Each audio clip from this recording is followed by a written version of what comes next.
साथियों, स्वागत है आप सभी का हमारे यूट्यूब चैनल अड्डा 730 स्टडी में। तो दोस्तों, आज फिर से जीके जीएस की बेहतरीन क्वेश्चनों के साथ आपके लिए हाजिर हैं, जिसमें आज आपको टॉप 25 क्वेश्चन करवाए जाएंगे। तो जीके जीएस के भोकाल प्रश्नों की सीरीज का आज 17वां वीडियो है। इससे पहले हमने कई वीडियोज़ लिए हैं, लेकिन इस सीरीज का नया 17वां वीडियोज़ है। अगर आप हमारे चैनल पर नए हैं तो एक बार चैनल को सब्सक्राइब कर लेंगे। आपकी जानकारी के लिए बता दें, शाम को ये क्लास आपकी 6 PM पर होती है, जहाँ 6 बजे ये क्लास होती है।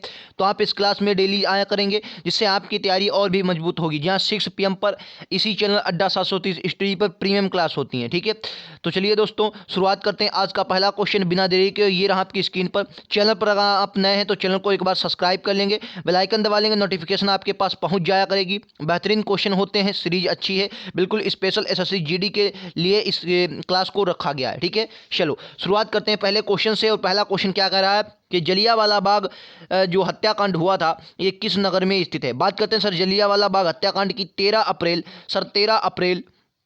अप्रैल 1919 को ये केस हुआ था। 13 अप्रैल 1919 को केस हुआ था। कहाँ सर? अमृतसर में जलियांवाला बाग हत्याकांड हुआ था। जनरल डायर उस वक्त उसने गोली चलवा दी थी निहत्थी जनता पे। तो ऑप्शन नंबर सी इसका करेक्ट आंसर हो जाएगा। अमृतसर में ये केस हुआ था। ठीक है, आपको याद रखना है, काफ़ी इंपॉर्टेंट क्वेश्चन है। ठीक है, अच्छा एक क्वेश्चन आपसे एग्जाम में पूछा जाता है कि जलियांवाला बाग हत्याकांड के बाद जो समिति एक गठन किया गया था, उसको क्या कहते हैं, कौन सी समिति बनाई गई थी? तो आपको ये हंटर समिति बनाई गई थी। कौन सी सर? हंटर समिति का एक गठन किया गया था, इसकी जांच करने के लिए हंटर समिति बनाई गई थी। ठीक है, याद रखना है। चलो अगला क्वेश्चन, क्या भारत के कार्यपालिका राष्ट्र अध्यक्ष कौन होता है? तो मैं आपको बता दूं, ये क्वेश्चन बहुत इंपॉर्टेंट है और आपके एग्जाम में पूछा गया है। अगर आप आर्टिकल 53 पढ़ेंगे, आर्टिकल 53, जी हाँ, आर्टिकल 53 में साफ साफ लिखा गया है कि भारत की कार्यपालिका का प्रमुख राष्ट्रपति होगा, जिसका प्रधानमंत्री होगा, लेकिन अध्यक्ष जो प्रमुख होगा वो कौन होगा? राष्ट्रपति होगा। तो आपको याद ना है सर, ऑप्शन नंबर ए इसका राइट आंसर होगा। सर कार्यपालिका कार्य क्या करती है? कार्यपालिका जो है ये कानून लागू करने का कार्य करती है। जी हाँ सर, कानून जो बनते हैं, कानून विधायिका कानून बनाती है और कार्यपालिका कानून लागू करती है। ठीक है, कार्यपालिका क्या करती है सर? कानून लागू करती है। ये बात आपको याद रखनी है। ऑप्शन नंबर ए इसका करेक्ट आंसर हो जाएगा। क्लियर है? चलो अगले क्वेश्चन पर चलते हैं। अगला क्वेश्चन साइंस से क्वेश्चन है, बहुत इंपॉर्टेंट क्वेश्चन है। साइंस आपके एग्जाम में 4 से 5 क्वेश्चन का रोल निभाएगी, जिससे आपको इंपॉर्टेंट क्वेश्चन आते हैं। ठीक है, चलो इसका क्या है राइट आंसर बताइए। क्या है? ट्यूबरक्लोसिस संक्रमण होता है किसके कारण? बताइए, ट्यूबरक्लोसिस संक्रमण होता है माइक्रोबैक्टीरियम एल्बुनियम द्वारा, स्टेफाइलोकोकस द्वारा, या माइक्रोबैक्टीरियम ट्यूबरकोसिस द्वारा, या स्ट्रेप्टोकोकस द्वारा। बताइए क्या होगा राइट आंसर। 4 ऑप्शन आपको दिए गए हैं, चारों बेहतरीन आंसर हैं। आपको बताना है इनमें से राइट आंसर क्या होगा। सभी का जवाब क्लियर आना चाहिए, इनमें से क्या होगा राइट आंसर, एक गलत नहीं करेंगे। तो हम आपकी जानकारी के लिए बता दें, इसका right answer option number C हो जाएगा। जी हाँ, ऑप्शन नंबर सी इसका करेक्ट आंसर हो जाएगा। ऑप्शन नंबर सी इस आंसर का करेक्ट है। ठीक है, चलो अगला क्वेश्चन करते हैं। सर वैदिक सभ्यता से क्वेश्चन पूछ लिया गया, वेरी इंपॉर्टेंट क्वेश्चन है। बात करते हैं सर वैदिक सभ्यता की। तो करा वैदिक सभ्यता में सभा और समिति को किस देवता की 2 प्रतियां बताया गया। ये वेरी इंपॉर्टेंट क्वेश्चन है और काफ़ी बार एग्जाम में आपको पूछा गया। सभा और समिति किसकी 2 पुत्रियां बताई गई हैं, किस देवता की? बात करते हैं वैदिक सभ्यता की, तो सिंधु घाटी सभ्यता की बात जो हमारी सभ्यता है उसे वैदिक सभ्यता कहते हैं। इसे आप लोग आर्य सभ्यता भी क्या कहते हैं? क्या कहते हैं सर? आर्य सभ्यता भी कहते हैं। आर्य सभ्यता क्योंकि इसमें आर्य लोगों का था। यह सभ्यता सर कैसी थी? ग्रामीण सभ्यता थी। कैसी सर? ग्रामीण सभ्यता थी। ग्रामीण सभ्यता थी। अगर आप उत्तर वैदिक काल देखेंगे, वैदिक काल 2 भागों में, एक ऋग्वैदिक एक उत्तर वैदिक। अगर आप ऋग्वैदिक देखें हैं तो उसमें देखेंगे कि वैदिक काल ऋग्वेद में प्राथमिक पेशा सर कृषि था, और प्राथमिक ये नहीं, द्वितीयक पेशा कृषि था, और प्राथमिक पेशा जो था वो था पशुपालन था। और इसमें सबसे पवित्र गाय को बनाया गया है, जिसे सर अगन्या कहा गया। तो आपको याद रखना है जो सभा और समिति है, ये प्रजापति की 2 पुत्रियां बताई गई। ठीक है, आपको याद रखना, ऑप्शन नंबर डी इसका करेक्ट आंसर हो जाएगा।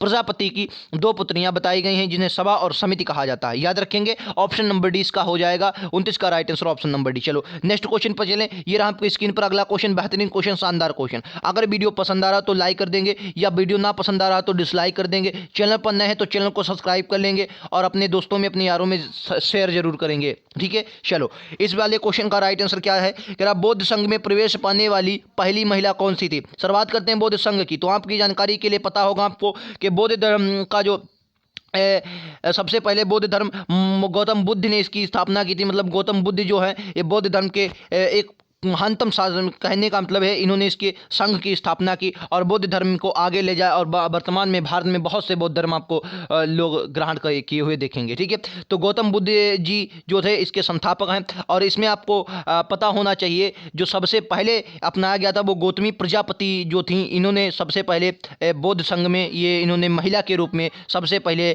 क्या किया था, प्रवेश पाया था। ठीक है, आपको याद। और सबसे पहला जो इनका शिष्य था गौतम बुद्ध का पहला शिष्य जमाली था। क्या था? जमाली, जो कि इनका दामाद था, जमाली था, ये सबसे पहला शिष्य था। और इसी के कहने पर गौतमी प्रजापति को, जो कि इनकी कहने का मतलब कहीं ना कहीं मौसी के रूप में इनको इन्होंने पहली बार शिष्या बनाया था। ठीक है, चलो अगला क्वेश्चन। क्या निम्नलिखित में से किस सन में भारतीय नागरिकों के मौलिक कर्तव्यों को संविधान में शामिल किया गया? वेरी इंपॉर्टेंट क्वेश्चन है। तो आपको यादना है सर, स्वर्ण सिंह समिति थी। कौन सी समिति थी? स्वर्ण सिंह समिति की सिफारिश पर मौलिक कर्तव्यों को अपने भारत के संविधान में शामिल किया गया। सर कब शामिल किया गया? तो 1976 में। संविधान संशोधन कौन सा था? 42वां कॉन्स्टिट्यूशन अमेंडमेंट था, 42वां संविधान संशोधन था। इसके द्वारा 1976 में 10 मौलिक कर्तव्यों को शामिल किया गया, लेकिन वर्तमान में इनकी संख्या 11 है। 10 मौलिक कर्तव्यों को शामिल किया गया, वर्तमान में इनकी संख्या 11। अच्छा, एक क्वेश्चन आपके एग्जाम में पूछा जाता है कि मूल संविधान में मौलिक कर्तव्यों की संख्या कितनी थी? तो मैंने आपको कई बार बताया है, मूल संविधान में मौलिक कर्तव्यों की संख्या 0 थी। जो ये 42वें कॉन्स्टिट्यूशन अमेंडमेंट यानी 42वें संविधान संशोधन में 1976 कर दी गई थी, और वर्तमान में ये 11 है। ठीक है, स्वर्ण सिंह समिति की सिफारिश पर जोड़े गए। कहाँ से लिए गए हैं? सोवियत संघ से लिए गए, याद रखेंगे। चलो अगला क्वेश्चन कह रहा है, एलिफेंटा के प्रसिद्ध सेल को काटकर बनाए गए मंदिरों का श्रेय किसे दिया जाता है? Very important question. और इसमें सबसे ज़्यादा जो इंपॉर्टेंट क्वेश्चन है वो आता है कैलाश मंदिर। सर सबसे ज़्यादा जो आता है वो कैलाश मंदिर आपके सामने आता है, जो गुफा नंबर 16 में शायद बनाया गया है कैलाश मंदिर। कौन सा मंदिर है? कैलाश मंदिर। आपको फिलहाल यह याद रखना है, अगर आपसे एग्जाम में पूछा कैलाश मंदिर किससे संबंधित है, किस गुफा से संबंधित है, तो आपको याद ना ये एलिफेंटा गुफा में आपको मिलेगा कैलाश मंदिर। किसने बनाया था? तो चालुक्य ने, पल्लवों ने, चोलों ने, राष्ट्रकूटों ने। तो आपको याद रखना है इसका राइट आंसर क्या हो जाएगा? इसका राइट आंसर हो जाएगा ऑप्शन नंबर डी, यानी कि राष्ट्रकूट वंश ने इसको बनवाया था। किसने सर? राष्ट्रकूट वंश ने बनवाया था। ऑप्शन नंबर डी इसका करेक्ट आंसर हो जाएगा। ठीक है, कैलाश मंदिर को बिल्कुल चट्टानों को काट कर बनाया गया, एक अद्भुत शैल चित्रण किया गया है एलिफेंटा की गुफाओं में। क्लियर है? चलो अगला क्वेश्चन कह रहा है कि निम्नलिखित में से किस कारण वनों के लिए विशाल क्षेत्र रखने की आवश्यकता है? बताइए, वेरी इंपॉर्टेंट क्वेश्चन। किस कारण? हाल ही में जो रिपोर्ट आई, कहा गया है कि वन कितने अनिवार्य होने चाहिए? वन जो है पृथ्वी पर लगभग 33% अपने यहाँ वन होने चाहिए। ठीक है, कहीं भी हो, एक देश को क्षेत्रफल में ले लो तब भी 33%, या विश्व में 33% वन होने चाहिए। ठीक है, 33% वन एक होने ही चाहिए। ठीक है, अब आपको बताना है क्वेश्चन क्या कह रहा है। कह रहा वनों के विशाल क्षेत्र को ध्यान में रखने की आवश्यकता क्यों है? बताइए क्या होगा? क्या कार्बन डाइऑक्साइड के अवशोषण के लिए, वन्य जीव के संरक्षण के लिए? दो ऑप्शन आपको आगे दिए गए हैं, ऑप्शन देख लीजिए। ये ऑप्शन अधिक वर्षा के लिए या भूवैज्ञानिक संतुलन के लिए। ठीक है, 4 ऑप्शन दिए गए हैं। चलिए अब बात करते हैं पहले ऑप्शन में, जो आपका राइट आंसर हो जाएगा वो कार्बन डाइऑक्साइड। देखिए ये क्या करते हैं, वन जो है ये आपके कार्बन डाइऑक्साइड अवशोषण करते हैं और अपन लोगों को क्या कर देते हैं? ऑक्सीजन देते हैं। क्या देते हैं सर? ऑक्सीजन देते हैं। जब ये ज़्यादा, ये मोस्ट इंपॉर्टेंट वनों का कार्य हो जाता है। ठीक है, वर्षा तो होती ही होती है। ठीक है, जहाँ पर, और वर्षा क्यों होती? जहां पर वन होंगे वहां पर वर्षा होगी। ठीक है, जहां पर वर्षा होगी वहां पर वन होंगे, और वन जहां होंगे वहां कार्बन डाइऑक्साइड अवशोषण की जाएगी। तो ऑप्शन नंबर ए इसका बिल्कुल इंपॉर्टेंट क्वेश्चन है। चलो ये रहा अपना। हाँ, सबसे इंपॉर्टेंट बात होती है हमारे क्लास में आपको अपना स्कोर जरूर 25 में से करके जाना है। 25 में से आपने कितना किया? और अगर आप हमारे साथ डेली नहीं जुड़ रहे हैं तो अपनी आदत बनाइए, प्रीमियम क्लास है लेकिन उसको भी देखने की आदत बनाइए, जिससे आपकी तैयारी एक अच्छे लेवल तक आ जाएगी। आप अगर इस लेवल पर हैं तो आपकी तैयारी इस लेवल पर आ जाएगी। प्रैक्टिस आपके स्टैंडर्ड को ऊंचा बनाती है। आपने कितना पढ़ा ये आपको बताती है कि आप कितने कहाँ तक आपका तैयारी हो जाएगी। इसलिए प्रैक्टिस एक इंपॉर्टेंट रोल आपके एग्जाम में निभाती है। ठीक है, बहुत से क्वेश्चन आपको इन्हीं वीडियो में से मिलेंगे। ठीक है, चलो हमारे शरीर की ऊर्जा निम्नलिखित में से कौन देता? बताओ। विटामिन, जल, कार्बोहाइड्रेट, प्रोटीन। क्या होगा राइट आंसर? एक गलत नहीं करेंगे, राइट आंसर देंगे। और आप लोग अगर चैनल पर नए हैं तो चैनल को एक बार सब्सक्राइब जरूर कर लेंगे। ठीक है, और अगर वीडियो पसंद आए तो लाइक से सब्सक्राइब करना जरूर ना भूलें। ठीक है, बताइए इसका राइट आंसर क्या होगा? कह रहा है कि आपको बताना है कि ऊर्जा जो है सबसे ज़्यादा हमें कौन देता है? बताइए क्या होगा राइट आंसर? तो इसका राइट आंसर, सबसे ज़्यादा जो ऊर्जा मिलती है वो कार्बोहाइड्रेट मिलती है, और कार्बोहाइड्रेट सबसे ज़्यादा आलू में पाया जाता है। आलू में सबसे ज़्यादा कार्बोहाइड्रेट पाया जाता है। कि ठीक है, चलो अगला क्वेश्चन। राष्ट्रीय आय में शामिल है क्या है राष्ट्रीय आय में? राष्ट्रीय आय से मैंने कई क्वेश्चन करवाए, पिछला वीडियो आपको पूरा बताया था राष्ट्रीय आय में क्या संबंधित है। भूकंप पीड़ितों को वित्तीय सहायता राष्ट्रीय आय में आती है। किसी बच्चे को जेब खर्च राष्ट्रीय आय में। लॉटरी का कोई पुरस्कार राष्ट्रीय आय में आता है। नए मकान का निर्माण राष्ट्रीय आय में। निम्न में से क्या आता है राष्ट्रीय आय में? बताइए, बहुत इंपॉर्टेंट क्वेश्चन है। तो आपको याद ना, नए मकान का अगर आप निर्माण करवाते हैं, नए मकान का निर्माण करवाते हैं, तो ये आपका राष्ट्रीय आय के अंतर्गत आता है। ठीक है, राष्ट्रीय आय का अंतर, क्योंकि ये एक आय के रूप में आप खर्च कर रहे हैं। ठीक है, ये एक आय के रूप में आपकी आय थी, उसको आपने खर्च किया, तो आप मकान निर्माण कर रहे हैं। ठीक है, तो ये आय अपनी आपने खर्च की है, तो यानी कि ये क्या हो जाएगा? ऑप्शन नंबर डी का करेक्ट आंसर हो जाएगा। ठीक है, बेहतरीन क्वेश्चन है, एग्जाम के बिल्कुल पॉइंट ऑफ व्यू से रिलेटेड है। बताइए, कह रहा है वायुमंडलीय हवा सबसे प्रचुर घटक कौन सा? ये अच्छा क्वेश्चन। वायुमंडलीय हवा का सबसे प्राचुर घटक कौन सा है? कार्बन डाइऑक्साइड, हाइड्रोजन, ऑक्सीजन या नाइट्रोजन? क्या होगा राइट आंसर? बताओ। 36 नंबर क्वेश्चन का राइट आंसर देना है, क्या होगा बताओ। वायुमंडलीय हवा में सबसे प्रचुर घटक कौन सा है? तो आपको याद ना, नाइट्रोजन इसका राइट आंसर हो जाएगा। नाइट्रोजन इसका राइट आंसर हो जाएगा। ठीक है, नाइट्रोजन इसका राइट आंसर हो जाएगा। चलो अगला क्वेश्चन कह रहा है कि चंद्रगुप्त द्वितीय को और किस नाम से जाना जाता है? बात करते हैं सर चंद्रगुप्त द्वितीय की, जिसके दरबार में प्रसिद्ध लोग रहते थे, जिसमें कालिदास एक प्रसिद्ध है। आपसे सीधा पूछा जाता है एग्जाम में कि कालिदास किसके दरबारी कवि थे? कालिदास। तो आपको याद ना, कालिदास जो थे ये चंद्रगुप्त द्वितीय के क्या थे? ये दरबारी कवि थे। अच्छा, चंद्रगुप्त द्वितीय किसका पुत्र था? सर समुद्रगुप्त का ये पुत्र था, समुद्रगुप्त का पुत्र था। ठीक है, आपको याद रखना है चंद्रगुप्त द्वितीय। इसने विक्रमादित्य की उपाधि धारण की थी, इसलिए विक्रमादित्य से कहा जाता है। ऑप्शन नंबर सी आपको याद है, चंद्रगुप्त विक्रमादित्य के नाम से चंद्रगुप्त द्वितीय फेमस हैं। इन्हें विक्रमादित्य कहा जाता है, जो आपके एग्जाम में सीधा टपकेगा। ठीक है, कई बार आपके एग्जाम में आया है। ये एक महानतम शासकों में से एक चंद्रगुप्त द्वितीय का, एक गुप्त साम्राज्य का बेहतरीन। दो ही शासक माने जाते हैं गुप्त साम्राज्य में महत्वपूर्ण, एक समुद्रगुप्त और एक विक्रमादित्य। ठीक है, चलो ये रहा आपका अगला क्वेश्चन, बेहतरीन क्वेश्चन। बताइए, बद्रीनाथ और केदारनाथ मंदिरों के गर्भगृहों में निम्नलिखित में से क्रमशः किन देवताओं की पूजा होती है? विष्णु और शिव की, शिव और पार्वती की, शिव और विष्णु की, विष्णु और ब्रह्मा की? बताइए, बद्रीनाथ और केदारनाथ में किन देवताओं की पूजा की जाती है? बेहतरीन क्वेश्चन है, आपसे ये क्वेश्चन भी पूछा जा सकता है, ऐसा नहीं ये क्वेश्चन नहीं आएगा, आपके एग्जाम में आएगा। बताइए, 8 नंबर क्वेश्चन का राइट आंसर देना है, क्या होगा? गलत नहीं करेंगे। ये क्वेश्चन तो आपको सेंस ऑफ ह्यूमर पे पता होना चाहिए, ये तो क्वेश्चन आपको पता ही होना चाहिए भाई साहब। तो आपको याद ना, इसका राइट आंसर क्या हो जाएगा सर? विष्णु और शिव की। ठीक है, अगर बद्रीनाथ में आप देखेंगे तो विष्णु की और केदारनाथ में शिव जी की पूजा होती है। ठीक है, याद रखेंगे, बेहतरीन क्वेश्चन है। चलो अगला क्वेश्चन, आपको स्क्रीन पर अगला क्वेश्चन, क्या निम्नलिखित में से किस कारण से एक आवश्यकता मांग बन जाती है? Very important question. एक आपकी आवश्यकता है, वो आपकी मांग कब बन जाती है? जब क्रय क्षमता हो, जब क्रय की इच्छा हो, जब क्रय की आवश्यकता हो, जब वस्तु की उपयोगिता हो। क्या होता? आपकी आवश्यकता मांग बन जाती है, क्या होगा राइट आंसर? आवश्यकता मांग बन जाती है, क्या होगा राइट आंसर? बताइए। अरे भाई साहब, जब आपकी आवश्यकता मांग बन जाएगी तो उस वस्तु की आपको उपयोगिता होगी, तभी तो हम मांग करेंगे उसकी। ऑप्शन नंबर डी इसका करेक्ट आंसर है। बोलो, समझ में आ गया? लो खत्म। अगला ये रहा कुचिपुड़ी। ये नहीं बता पाए तो फिर क्या बताएंगे? वेरी इंपॉर्टेंट क्वेश्चन है। कुचिपुड़ी कहाँ का नृत्य है? वेरी इंपॉर्टेंट क्वेश्चन है। कुचिपुड़ी कहाँ का नृत्य है? उत्तर प्रदेश, मध्य प्रदेश, आंध्र प्रदेश, तमिलनाडु? तो आपको यादना है आंध्र प्रदेश इसका राइट आंसर हो जाएगा कुचिपुड़ी। तमिलनाडु का भारतनाट्यम, उत्तर प्रदेश कथक। कथक ये क्या है? ये शास्त्रीय नृत्य है। ठीक है, चलो हिरोशिमा दिवस कब मनाया जाता है? बताइए, हिरोशिमा दिवस कब मनाया जाता है? वेरी इंपॉर्टेंट क्वेश्चन है। हिरोशिमा दिवस 9 अगस्त, 6 अगस्त, 6 जनवरी, 9 जून? क्या होगा राइट आंसर? बताइए, एक गलत नहीं करेंगे। बेहतरीन क्वेश्चन है। एसएससी जीडी में ऐसे ही ऐसे क्वेश्चन आएंगे, बिल्कुल प्रैक्टिस सेट पूरा का पूरा। 25 क्वेश्चनों में सर आप जितना भी करें, हमें अपना स्कोर कमेंट बॉक्स में ज़रूर बताएं। अपना स्कोर हमें ज़रूर शेयर करके जाएं। जितना भी आप करें, वीडियो पसंद आए तो लाइक से सब्सक्राइब करना ना भूलें। चैनल पर नया है तो चैनल को सब्सक्राइब कर लेंगे।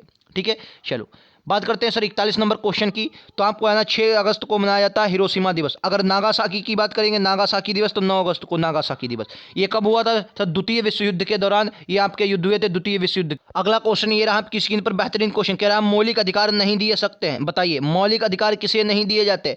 बात करते हैं सर मौलिक अधिकारों की। अनुच्छेद की बात करें तो 12 से 35 तक इनकी, सॉरी 12 से 35 तक इनकी चर्चा की गई। अगर भाग की बात करें तो भाग अगर आप देखेंगे तो भाग 3 में इनकी चर्चा की गई है, अमेरिका से ये धारण किए गए। कहाँ से लिए गए सर? अमेरिका से इनकी कार्यपद्धति ली गई, अमेरिका से ये लिए गए हैं। 12 से 35 तक भाग 3 में है, बाध्यकारी हैं। इनका संरक्षण करता कौन है सर? न्यायालय इनका संरक्षण करता है, यानी कि सुप्रीम कोर्ट जो है इनका संरक्षण करता है। तो आप किसके तहत जा सकते हैं सर? अनुच्छेद 32 के तहत जाकर आप सुप्रीम कोर्ट जा सकते हैं, जिसके कारण सुप्रीम कोर्ट 5 प्रकार की सर रिटें जारी करता है। ठीक है, पूरी जानकारी। अब क्वेश्चन पूछा गया आपके एग्जाम में कि बताइए सर मतलब जो मौलिक अधिकार हैं किसे नहीं दिए जाते? दिवालियों को, विदेशियों को, असाध्य लोगों से ग्रस्त व्यक्तियों को, या राजनीतिक पीड़ितों को। तो आपको याद रखना है ये विदेशियों को नहीं दिए जाते। कुछ आर्टिकल जो है ये विदेशियों को नहीं दिए जाते। ऑप्शन नंबर 20 का करेक्ट आंसर हो जाएगा। ठीक है, ऑप्शन नंबर 20 का करेक्ट आंसर हो जाएगा अकॉर्डिंग टू ऑप्शन के। ठीक है, चलो इसका राइट आंसर बताना। वायुमंडल की सबसे निचली परत, ये क्वेश्चन ना बता पाए फिर क्या बताएंगे आप? बताइए वायुमंडल की सबसे निचली परत क्या होती है, बताओ। क्वेश्चन नंबर 43 का राइट आंसर बताना है। वायुमंडल की सबसे निचली परत, क्षोभ मंडल, मध्य मंडल, समताप मंडल, बाह्य मंडल। बताइए, क्षोभ मंडल, मध्य मंडल, समताप मंडल, मध्य मंडल, बाह्य मंडल। बताओ क्या होगा राइट आंसर? तो आपको याद रखना है इसका राइट आंसर क्षोभ मंडल हो जाएगा। अगर आपसे एग्जाम में क्वेश्चन पूछता है कि बताइए सभी मौसमी घटनाएं कहाँ होती हैं, सभी मौसमी घटनाएं, वर्षा, आंधी, तूफान, तो ये सभी क्षोभ मंडल में आते हैं। समताप मंडल में ये कोई भी मौसमी घटना नहीं होती, इसलिए ज़्यादातर जो पायलट हैं वो यहीं अपनी एरोप्लेन वगैरह उड़ाते हैं। चलो, क्या संविधान के किस पर महाभियोग चलाने के लिए कोई प्रावधान नहीं है? बहुत इंपॉर्टेंट क्वेश्चन है। भारत के किस मतलब एक इनमें से चारों में से किस पर महाभियोग चलाने के लिए कोई प्रावधान नहीं है? भारत के न्यायमूर्ति, किसी उच्च न्यायालय के मुख्य न्यायमूर्ति मतलब न्यायाधीश, राज्यपाल, उपराष्ट्रपति। आप ये तो जानते हैं कि राष्ट्रपति पर अनुच्छेद 61 के तहत राष्ट्रपति पर, जी हाँ, राष्ट्रपति पर आपका महाभियोग चलाया जा सकता है अनुच्छेद 61 के तहत। जब संविधान का वो उल्लंघन करता है, सिर्फ और सिर्फ कब? संविधान का उल्लंघन करने पर, संविधान का उल्लंघन करने पर। ठीक है, अनुच्छेद 61 के अंतर्गत आप राष्ट्रपति पर महाभियोग चला सकते हैं। ये प्रक्रिया आपके अमेरिका से धारण की गई है, जी हाँ, अमेरिका से धारण की गई। अब बात करते हैं इन ऑप्शनों में से, आपको बताना है संविधान का अभियोग इनमें से किस पर नहीं चलाया जा सकता। आपको याद रखना है इसका right answer option number D हो जाएगा, उपराष्ट्रपति पे ये नहीं चलाया जा सकता। ठीक है, ऑप्शन नंबर डी इसका करेक्ट आंसर है। उपराष्ट्रपति पर महाभियोग चलाने के लिए कोई प्रावधान नहीं है। भारत के न्यायमूर्ति पर महाभियोग जैसी प्रक्रिया चलाई जाती है, जैसी प्रक्रिया महाभियोग नहीं चलाया जाता, लेकिन महाभियोग प्रक्रिया इन दोनों अधिकारियों, ये दोनों मतलब इन तीनों पर महाभियोग जैसी अभिक्रिया चलाई जाती है। ठीक है, महाभियोग नहीं लेकिन महाभियोग जैसी अभिक्रिया चलाई जाती है, लेकिन राष्ट्रपति पर, उपराष्ट्रपति पर ऐसा कोई भी प्रावधान नहीं है। ठीक है, चलो ये रहा आपकी स्क्रीन पर अगला क्वेश्चन। क्या भारत की वर्तमान मुद्रा प्रणाली आधारित है स्वर्ण रिजर्व प्रणाली पर, अनुपातिक रिजर्व प्रणाली पर, परिवर्तनीय करेंसी प्रणाली पर, या न्यूनतम रिजर्व प्रणाली पर? क्या होगा राइट आंसर बताइए।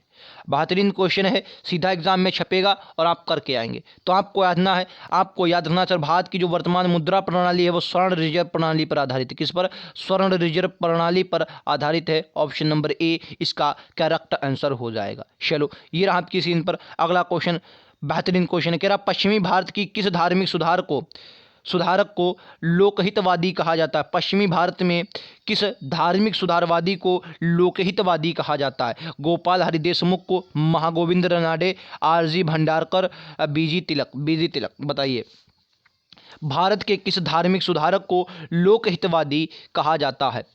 धर्म सुधारक को लोकहितवादी कहा जाता है। 4 ऑप्शन हैं, सीधा बताइए क्या होगा राइट आंसर बताइए। देखिए आपको जानना है इसका राइट आंसर हो जाएगा गोपाल हरि देशमुख। क्या हो जाएगा right answer? Gopal Hari Deshmukh, option number A. ठीक है, चलो ये रहा आपकी स्क्रीन पर अगला क्वेश्चन। काकोरी षड्यंत्र केस के तहत किसे फांसी की सजा दी गई थी? बताइए काकोरी षड्यंत्र केस के तहत किसे फांसी की सजा दी गई थी? बात करते हैं काकोरी षड्यंत्र केस की। सर कब हुआ था? 1925 में। कब हुआ था? 1925 में ये केस आपको, एक ट्रेन डकैती हुई थी, ट्रेन लूटी गई थी। हाल ही में काकोरी षड्यंत्र का नाम बदल दिया गया है। कमेंट बॉक्स में बताना है इसका नाम बदल कर क्या किया गया है। ठीक है, राम प्रसाद बिस्मिल को, भगत सिंह को, सचिंद्र बख्शी को, चंद्रशेखर आज़ाद को। बताइए निम्न में से किसे फांसी दी गई थी? क्या होगा राइट आंसर बताइए। तो आपको याद रखना है इसका राइट आंसर क्या हो जाएगा सर? राम प्रसाद बिस्मिल को। राम प्रसाद बिस्मिल, अशफाकुल्ला खां, ये 2 लोग थे, और लाहिड़ी जी थे, और रोशन सिंह, 4 लोग थे। ठीक है, आपको रखना है। चलो, महाराष्ट्र में होम रूल लीग की स्थापना किसने की थी? ये अच्छा क्वेश्चन है। महाराष्ट्र में एनी बेसेंट, दादा भाई नौरोजी, बाल गंगाधर तिलक, गोपाल कृष्ण गोखले। क्या होगा right answer? Home rule league की स्थापना कब की थी? 1916 में होम रूल लीग आया था। 1916 में होम रूल लीग आया था। तो आपको याद ना, देखिए महाराष्ट्र की अगर बात करेंगे आप, तो महाराष्ट्र में ये बाल गंगाधर तिलक ने शुरू किया था। कितने? बाल गंगाधर तिलक ने शुरू किया था। ठीक है। और बाकी पूरे भारत में एनी बेसेंट, बाकी पूरे भारत में कौन थी? बाकी पूरे भारत में एनी बेसेंट थी। एनी बेसेंट थी। जब इन्होंने होम रूल लीग चलाया, इसी को देखते हुए फिर इसी को देखते हुए इनके भारत की मतलब जो पहली महिला कांग्रेस अध्यक्ष बनाया गया था, इन्हीं को बनाया गया था। ठीक है। चलो अगला क्वेश्चन, क्या स्वराज्य दल की स्थापना कब हुई थी? स्वराज्य पार्टी, स्वराज्य दल की स्थापना कब हुई? 24 में, 7 में, 23, 1919। क्या होगा राइट आंसर बताइए? तो आपको याद रखना है, स्वराज्य पार्टी की जो स्थापना हुई थी, ये हुई थी 1923 में। कब हुई थी? 1923 में इसकी स्थापना हुई थी। ऑप्शन नंबर 20 का करेक्ट आंसर हो जाएगा। 1923 में स्वराज्य पार्टी की स्थापना हुई थी। मोतीलाल नेहरू और सी.आर. दास ने इसकी स्थापना की थी। आपको याद ना, मोतीलाल नेहरू और सी.आर. दास ने इसकी स्थापना की थी। 1923 में स्वराज्य दल की स्थापना हुई थी। ठीक है। चलो आज का लास्ट क्वेश्चन, और अपना स्कोर 25 में से जितना भी आप करें सर, 25 में से अपना स्कोर हमें ज़रूर कमेंट बॉक्स में करके जाएं, जिससे एक बेहतरीन स्कोर आपको पता होना चाहिए, लगभग एक अच्छा स्कोर आपका आना चाहिए। ठीक है। बताइए क्या होगा राइट आंसर? क्या मर्डेका कप किस खेल से संबंधित है? Hockey, badminton, football, badminton. बताएं। Basketball, badminton, football, hockey, Merdeka cup. क्या होगा राइट आंसर? तो आपको याद ना है, इसका राइट आंसर हो जाएगा ऑप्शन नंबर बी, फुटबॉल से संबंधित। ठीक है। मर्डेका कप किससे संबंधित है? फुटबॉल से संबंधित। तो ये थे आज के टॉप 25 क्वेश्चन। इनमें से आपका स्कोर कितना रहा हमें ज़रूर कमेंट बॉक्स में बताएं। और भी वीडियो देखने के लिए लिंक डिस्क्रिप्शन में दिया गया है, उस पर आप जाकर क्लिक करेंगे, सारे वीडियो आपको मिल जाएंगे। तो मिलते हैं अगले वीडियोज में। आज के लिए इतना ही। Thank you.